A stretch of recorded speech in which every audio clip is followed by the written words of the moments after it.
kami si masapin Adam ati po. Wow! Kami dayhan masapin Adam ati na. Hallelujah. Adam masang mitam taanom di tinay. Wow! Nalmomongi. Oy lang tilata nang de du haukat.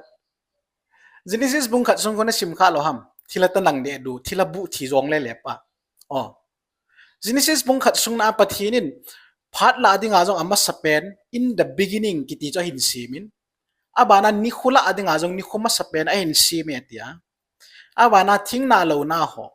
Va ala ading azong ama sapen ho. Gencha la ading azong ama sapen ho.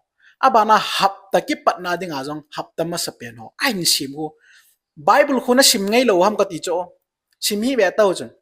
Na thila bu thi ho pa chu Bible am lo pa ya chu na.